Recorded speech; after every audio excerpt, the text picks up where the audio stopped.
तो दोस्तों नमस्कार, मैं हूं अनिल और रेसलिंग सुपर धमाल में आपका स्वागत है। तो दोस्तों आपको बता दें कि रोमन रेंस के WWE मेन रोस्टर करियर की शुरुआत शील्ड मेंबर के रूप में हुई थी। इस फैक्शन में रोमन रेंस के अलावा डीन एम्ब्रोज यानी कि जो अब है जॉन मॉक्सली और सेथ रॉलिंस मौजूद थे। रोमन रेंस और सेथ रॉलिंस अभी भी WWE का हिस्सा हैं और ये दोनों एक दूसरे के दुश्मन बने हुए हैं। हालांकि जॉन मॉक्सली ने कई साल पहले दुनिया की सबसे बड़ी रेसलिंग कंपनी यानी कि WWE छोड़ने के बाद AEW ज्वाइन कर लिया था। रोमन रेंस ने दोस्तों हालिया इंटरव्यू में जॉन मॉक्सली को लेकर एक बड़ा खुलासा करते हुए उनसे जुड़ी दिलचस्प कहानी शेयर की है। दोस्तों आइए आपको बताते हैं कि रोमन रेंस ने जॉन मॉक्सली के बारे में हाल ही में क्या कहा है। लेकिन उससे पहले अगर आप लोग सभी चैनल पर नए हैं सब्सक्राइब करें, सब्सक्राइब करने के बाद ऑल पर क्लिक करें। तो चलिए दोस्तों बात करते हैं सबसे पहले हम कि रोमन ने क्या कहा। दोस्तों आपको बता दें, देखा जाए तो रोमन रेंस और जॉन मॉक्सली साथ काम करने की वजह से काफी अच्छे दोस्त बन गए थे। और यही नहीं, रोमन एक वक्त जॉन मॉक्सली और सेथ रॉलिंस के साथ मिलकर यात्रा भी किया करते थे। रोमन रेंस ने हाल ही में SHAK रेसलिंग को दिए इंटरव्यू में खुलासा किया कि उन्होंने कुछ समय से जॉन मॉक्सली से बात ही नहीं की है। इसके साथ ही ट्राइबल चीफ ने यह भी बताया कि जॉन मॉक्सली को समझना काफी मुश्किल है। रोमन रेंस ने कहा, मैंने उनसे काफी समय से बात नहीं की है। मॉक्सली की ये खासियत है कि आप उन्हें GPS की मदद से नहीं ढूंढ सकते हैं। हमें नहीं पता था कि वो कहाँ है, लेकिन हम जानते थे कि वो कहाँ हो सकते हैं। कई बार जब हम बड़े हॉल में होते तो उनकी लोकेशन का अंदाजा नहीं होता था क्योंकि वहां छिपने की काफी जगह होती थी। उन्होंने हमें कई बार डराया भी था। जब शील्ड का म्यूजिक प्ले होता था तो मैं सेट से उनके बारे में पूछता था और जब हम सीढ़ियां उतरने वाले होते थे तो वो वहां पर मौजूद होते थे। वो ऐसे ही थे और जब हम एयरपोर्ट में चल रहे होते तो वो गायब हो जाते थे। इसके बाद वो अचानक हाजिर हो जाते थे और उनके पास खाने की चीजें होती थी। तो दोस्तों ये कहा है रोमन रेंस ने। इसके बाद रोमन रेंस ने इस इंटरव्यू के दौरान जॉन मॉक्सली के अनप्रेडिक्टेबल होने का जिक्र करके उनके परिवार के बारे में भी बात की। रोमन ने कहा कि उन्हें उम्मीद है कि जॉन अब बदल गए होंगे। रेंस ने मॉक्सली के बारे में बात करते हुए कहा, काफी समय बीत चुका है और अब जॉन मॉक्सली परिवार वाले हो चुके हैं। मुझे उम्मीद है कि अब वो अपनी वाइफ और बच्चे की भलाई के लिए प्रेडिक्टेबल हो गए होंगे। हाँ, वो पहले अनप्रेडिक्टेबल थे। तो दोस्तों इस प्रकार जॉन मॉक्सली के बारे में रोमन रेंस के दिलचस्प किस्से। क्या है आपकी राय? अपनी राय कमेंट बॉक्स में जरूर दें। ये बात तो दोस्तों बिल्कुल कंफर्म ही थी कि इतने अच्छे ये दोस्त बन गए थे जब इस साथ में काम किया करते थे। सेथ रॉलिंस, डीन एम्ब्रोज और रोमन रेंस की जोड़ी एक वक्त पे WWE की सबसे खतरनाक त्रिमूर्ति थी, खतरनाक जोड़ी थी। और ऐसे में शील्ड के रूप में जब इन्होंने डेब्यू किया था तो उस समय काफी हड़कंप मच गया था WWE में, क्योंकि जब भी कोई भी रेसलिंग होता, कोई किसी के भी बीच लड़ाई होती तो अचानक से इनका म्यूजिक बजता और जो पूरे के पूरे ऑडिटोरियम में जो है एक डरावना माहौल पैदा हो जाता था। तो रोमन रेंस ने यहाँ पर बात की है मॉक्सली के बारे में। क्या है आपकी राय? मेरे कमेंट बॉक्स में जरूर दें। तो दोस्तों अब हम बात करेंगे अगली स्टोरी की तरफ जो जुड़ी है रॉयल रंबल 2025 से।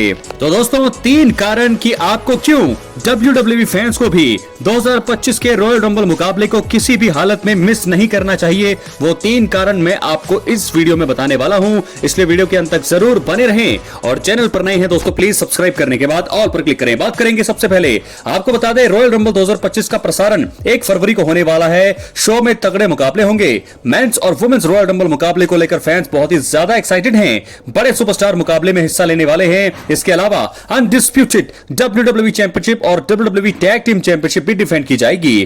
खैर इस वीडियो में हम उन 3 कारणों पर नजर डालेंगे कि क्यों फैंस को इस बारे होने वाले रॉयल रंबल मुकाबले को किसी भी हालत में मिस नहीं करना चाहिए। बात करेंगे पहला कारण, रोमन रेंस का जलवा देखने को मिलेगा। तो पहला कारण तो दोस्तों यही है, मेंस रॉयल रंबल मुकाबले में रोमन रेंस भी एक्शन में होंगे।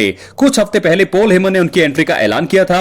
साल 2020 के बाद पहली बार रोमन रेंस इस बड़े मुकाबले का हिस्सा बनेंगे। उन्होंने कह दिया है कि वो रॉयल रंबल मुकाबला जीतकर अनडिस्प्यूटेड WWE चैंपियनशिप के लिए जाएंगे।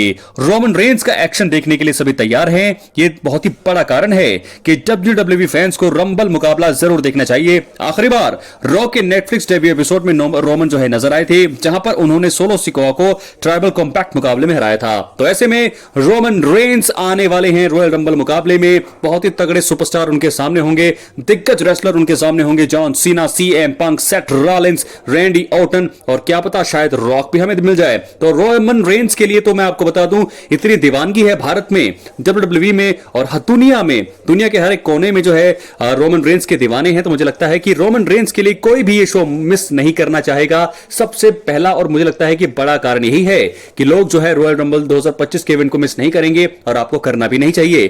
क्या दोस्तों रोमन रेंस की जीत होगी, क्या उनकी हार हो जाएगी, कौन उन्हें एलिमिनेट करेगा, कौन उन्हें बाहर करेगा, ये देखने वाली बात होगी। लेकिन सबसे बड़ा तो हमें यही खुशी है कि रोमन रेंस को हमें देखने को मिलेगा रॉयल रंबल 2025 के मेंस रॉयल रंबल में। वो दिखेंगे 5 सालों के बाद वो वापसी कर रहे हैं। तो देखना होगा कि क्या जीत होती है रोमन रेंस की या उन्हें मिलता है धोखा, कौन करेगा उन्हें एलिमिनेट, या फिर जीते हैं या हारते हैं। बहुत सारी चीजें जुड़ी होंगी। रोमन रेंस की राइवलरी की शुरुआत भी इसी के साथ हो जाएगी। जो भी उन्हें एलिमिनेट करेगा, अगर वो जीतते हैं तो वो जाएंगे एक बार फिर कोडी रोड्स के सामने। तो बात करेंगे दूसरे कारण का, फैंस को मेंस और वुमेन्स रॉयल रंबल मुकाबले में मिल सकते हैं बहुत ही ज्यादा सरप्राइजेस। तो दोस्तों आपको बता दें, मेंस और वुमेन्स रॉयल रंबल मुकाबले में हिस्सा लेने वाले कुछ सुपरस्टार्स का नाम सामने आ चुका है। हर साल की तरह इस बार भी तगड़े सरप्राइजेस की उम्मीद है। मौजूदा समय में कई बड़े नामों की वापसी की चर्चा चल रही है और इनकी वापसी हमें देखने को मिल सकती है। Randy Orton, Charlotte Flair, Becky Lynch और द रॉक जैसे दिग्गज रॉयल रंबल मुकाबले में आकर बहुत ही बड़ा तोहफा फैन को दे सकते हैं। उसके अलावा दोस्तों शार्लेट फ्लेयर की वापसी तो तय है, क्योंकि डब्ल्यूडब्ल्यूई ने इसकी जानकारी हमें पहले ही दे दी है। इस वजह से भी मुझे लगता है फैंस को मुकाबले को बिल्कुल भी मिस यहां पर नहीं करना चाहिए। रैंडी ऑर्टन की वापसी मुझे लगता है होगी और वो जरूर आएंगे। सीएम पंक, तो दोस्तों सीएम पंक भी एक बहुत बड़ा कारण है जिसके चलते जो है लोग जो है बहुत सारे यहां पर जुड़ने वाले हैं। तो क्या रैंडी ऑर्टन आएंगे? और मुझे लगता है कि 2 बार रैंडी ऑर्टन हमें रॉयल रंबल में दिखने वाले हैं। एक बार वो आएंगे Cody Rhodes versus Kevin Owens के मैच के बीच आ सकते हैं, दखल देंगे। क्या वो कोडी पर अटैक करेंगे या फिर वो अटैक करेंगे केविन ओवेंस पर? अभी तक तो सेंस बनता है कि वो केविन ओवेंस पर अटैक करेंगे, लेकिन क्या पता स्टोरी क्या है, क्या डब्ल्यूडब्ल्यूई का क्या प्लान है, कहीं वो कोडी पर ही अटैक ना कर दे, देखना होगा। और उसके बाद वो दूसरी बार दिखेंगे हमें मेंस रॉयल रंबल मुकाबले में एंट्री करते हुए। तो दोस्तों किसे करेंगे रैंडी ऑर्टन एलिमिनेट या कौन करेगा उन्हें एलिमिनेट? बात करेंगे तीसरे और आखिरी कारण का, जॉन सीना के रिटायरमेंट टूर का पहला मुकाबला। तो दोस्तों आपको बता दें कि रॉ के नेटफ्लिक्स डेब्यू एपिसोड में जॉन सीना ने एंट्री कर अपने रिटायरमेंट टूर की शुरुआत की थी। उन्होंने रॉयल रंबल मुकाबले में अपनी एंट्री और इसे जीतने का दावा किया। जॉन सीना के रिटायरमेंट टूर का यह पहला मुकाबला होगा, तो फिर फैंस ने इस वजह से भी मुझे लगता है रॉयल रंबल को मिस बिल्कुल भी नहीं करना चाहिए। जॉन सीना ने पिछले साल मनी इन द बैंक में आकर कहा था कि 2025 उनका डब्ल्यूडब्ल्यूई में आखिरी साल रहेगा। तो वैसे रॉयल रंबल मुकाबले में जीत के प्रबल दावेदार वो इस बार माने जा रहे हैं। ऐसा हुआ तो फिर मजा आएगा। डब्ल्यूडब्ल्यूई ने जरूर उनके लिए यानी कि जॉन सीना के लिए अच्छा प्लान बनाया होगा। वैसे भी आपको बता दें जॉन सीना के बारे में, जॉन सीना का पहला मुकाबला रोमन रेंस से पहले जो है जॉन सीना का ही सिक्का चलता था डब्ल्यूडब्ल्यूई में। तकरीबन 25 सालों तक वो जो है उनको होने वाले हैं डब्ल्यूडब्ल्यूई में, और मैं चाहूंगा यहां पर रॉयल रंबल की विजेता हो जॉन सीना।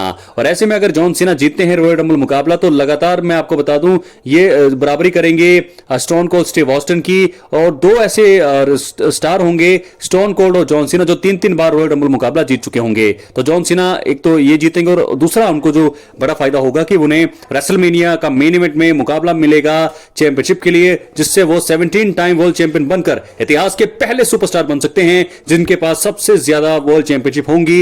रिक फ्लेयर के रिकॉर्ड को तोड़ सकते हैं जॉन सीना। अपनी राय कमेंट बॉक्स में जरूर दें। चैनल पर नए हैं सब्सक्राइब करें। बहुत बहुत धन्यवाद।